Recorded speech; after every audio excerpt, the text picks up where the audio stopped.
Okay, hello everybody. My name is Dr. Matthew Schilt, professor in the music department, and I'm very pleased to have Ms. Amy Chadwick here to present on Igor Stravinsky's Ragtime.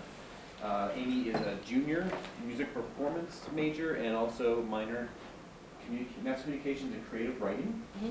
This project came about through a paper Amy wrote in the music analysis class, and it's a composer and topic that Amy's been very interested in, and it was great to see her continue this research for this presentation. So it's my pleasure to introduce Amy Chadwick.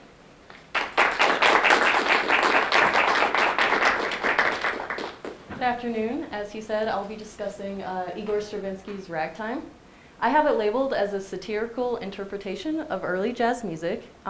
Satire is defined as an ironic or exaggerated interpretation of something or another.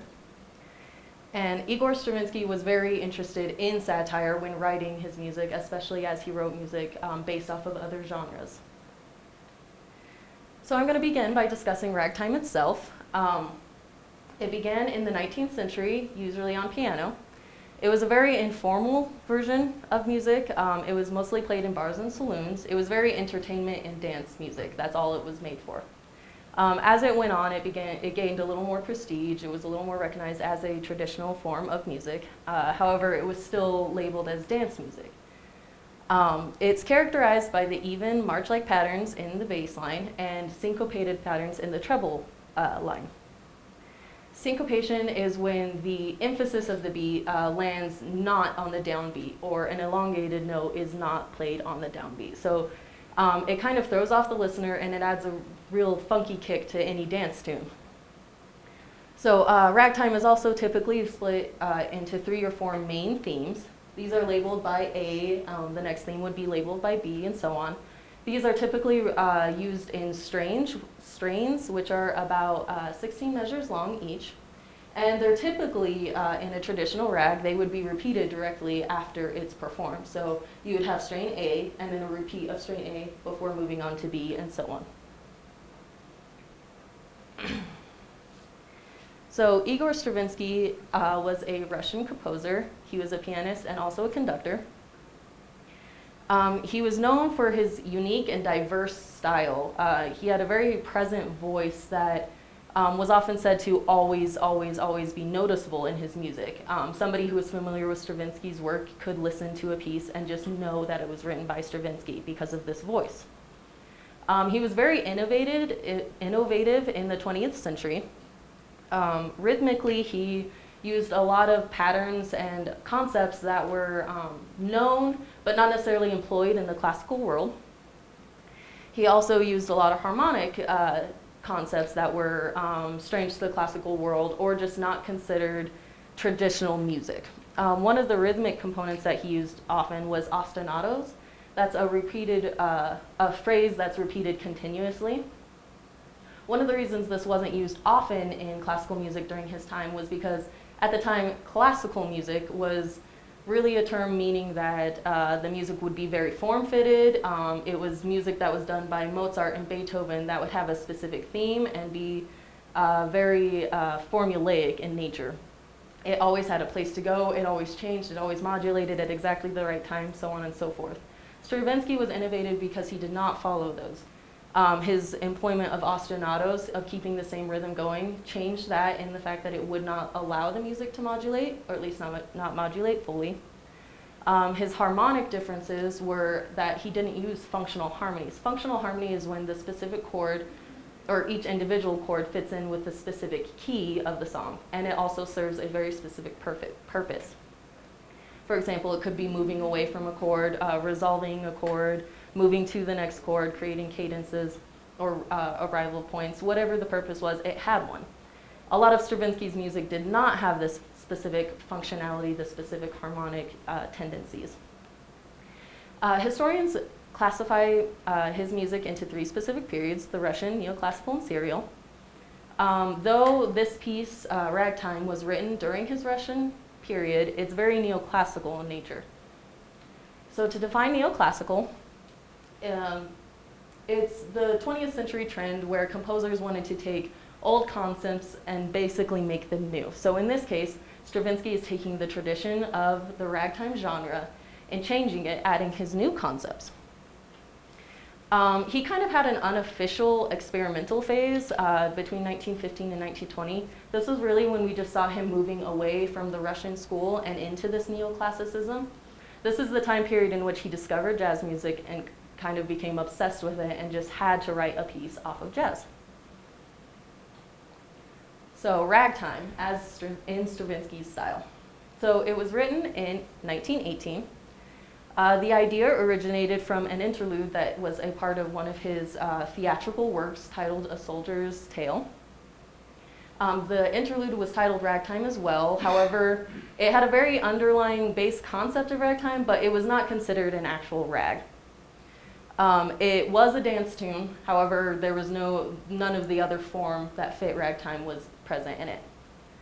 As I said, even though this was during the Russian phase, it was neoclassical. When he wrote Ragtime for A Soldier's Tale, he fell in love with the idea of jazz music and wanted to elaborate on it more. Thus, he wrote Ragtime in 1918. It was originally composed for 11 instruments and then later transcribed to piano. And out of all of his music, of all of his jazz and rag music, which continued on far into his neoclassical phase, this one is said to be the most closely related to the original genre, to original ragtime. This is a little bit strange. Normally, this would be a little bit strange because this was only his second try at the genre. However, this is also a testament to his experimental and neoclassical nature and his interpretive ideas, as that the more he explored the genre of jazz and rag, the further he got away from tradition and included his own interpretations into it. So for the instrumental version, the instrumentation reflects that of the 19th century jazz band, meaning it was sparse. It had a very small jazz section, or brass section, and then it also included just one flute player and one clarinet, as we saw in the previous slide. Jazz bands at the time would have maybe an upright bass and then a small drum kit, and that was about what concluded of the jazz band. So this was very reflective in that this piece also included the instrument, the cymbalum, which is a lot of the driving force behind his reasoning for writing this piece. The cymbalum is what you see pictured here. It's a very large stringed instrument that you strike with hammers to play. It was very popular during this time period. However, it was very difficult to play. And Stravinsky actually found a lot of trouble trying to find artists who would be willing to work with him and his experimentation of this genre to actually play the instrument. So, but he was just so obsessed with the sound of it and obsessed with jazz and just having to make this wonderful composition that he ended up finding multiple players just in case one would fall out or decide they didn't want to try anymore. So the instrumental version does include the march-like bass pattern with some syncopated melodies. However, these are traded and switched between various instruments. They're also very inconsistent, as sometimes they'll show up, sometimes they won't. The whole song is just littered with dysfunctional harmonies. There's very few spots where it actually has a progression or any kind of driving force in the harmonies themselves. The ostinatos that were employed during this, as I said, Stravinsky was known for employing ostinatos. Almost every single one of his compositions, especially during his Russian phase, had some sort of ostinato included. The ostinatos included in this one are so sporadic, they're so separated. There will be one continuing in, say, the trumpet part, and then all of a sudden that same line will be switched to the clarinet part as the trumpet continues a new phase. Because of this changing, and because often the rhythmic pattern was switched depending on what theme was playing, historians often question whether they should be considered true ostinatos or not. I'm going to play a very short clip of the song, Ragtime. It's just the introduction and then what would traditionally be the first phrase, the first strain. However, Stravinsky's strains during the song were so short, often lasting only about 5 bars or so, that you actually hear multiple strains within this clip. So here's Ragtime.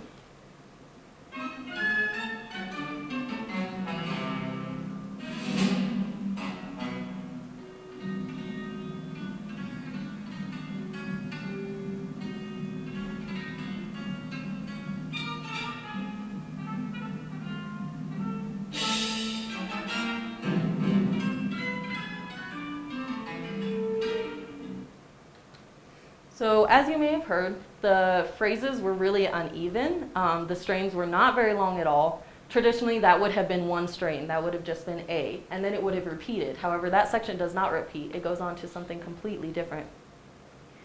It wasn't quite evident in that small clip, but throughout the whole thing, there's a lot of overlappings of themes and instruments. The themes will trade between instruments a lot, and the trumpet will start one line, and then that line will switch to the clarinet while the trumpet continues on another line. And it's just kind of layered on top of each other to where it's almost hard to hear the separated strains and actually know that they're there. Because of this, there's a very strong lack of form. What you see here is my dissection of the form when I was studying the piece. This is very, very debatable. There's nothing solid and concrete about the form to where you can't actually create. You can create as many charts as you want, but they're all going to be different. They're all going to depend on interpretation and the listening. A lot of these, for example, especially in the second section, when you would hear strain A, it would actually be coinciding with B at the same time. So labeling them as they come was a little bit tricky. Included in all of this chaos is some very few references to jazz and ragtime. The jazz references would typically be like a measure that would have a chord progression typical of jazz time, for example, like a 2-5-1 chord progression. Like I said, they were very brief. They were just almost a slight nod to the jazz genre and what he was experimenting with. The ragtime references were a little stronger, of course, because it is ragtime. However, he was often referencing very specific rag pieces. For example, the introduction to Ragtime by Stravinsky is very, very similar, rhythmically similar, to the introduction to Gollywog's Cakewalk by Debussy.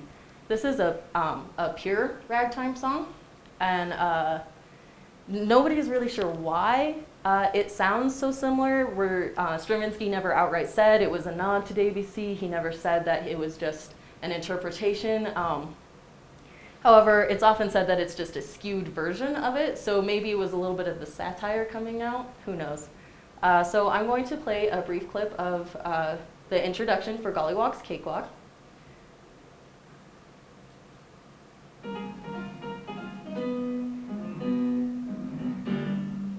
Okay, and here's the introduction for Ragtime by Stravinsky. You'll notice that the cadence or the arrival point at the end, the last couple of measures, are very, very similar.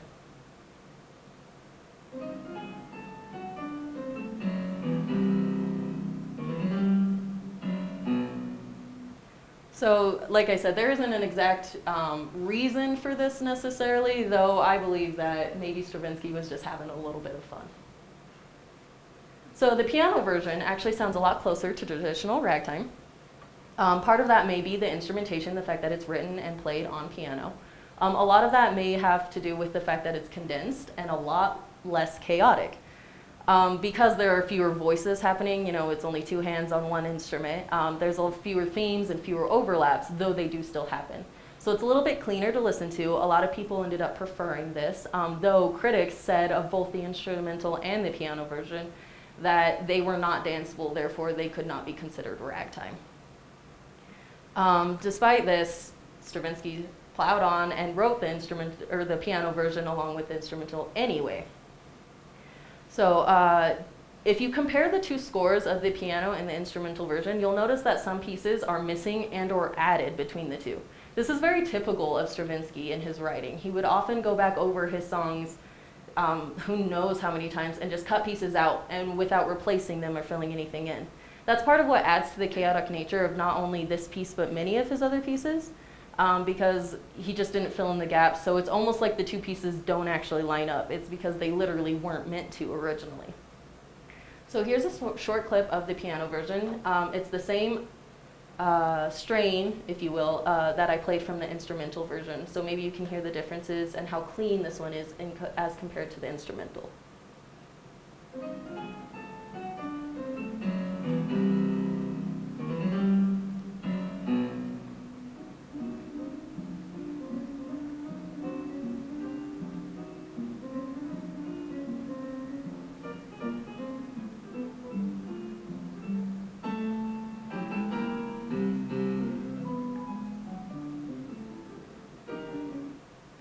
was a little less jarring, a little less chaotic. I personally prefer the instrumental version myself, but many critics and many historians prefer the piano version.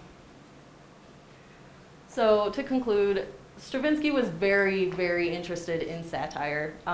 Many of his compositions, especially in the neoclassical phase, used satire, employed satire.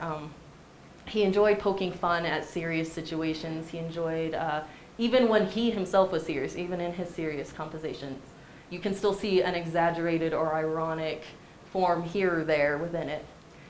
He was also said to always be interpreting everything. He never did anything by the set rules, which is part of why he was so innovative in classical music. He didn't follow the rules of classical music or the general assumption that should be for music. He always included his own interpretation, his own style. Ironically, even though critics tore down the piece and said that it wasn't a ragtime because it couldn't be danceable, a few years after the piano transcription was published, both versions were actually choreographed, and they were choreographed very successfully. They were played in many different ballets, and they were done in many different side productions. So personally, I think that Stravinsky probably had a little smile about that. He thought it was a little bit ironic and just a little bit funny. And that is my presentation. Any questions?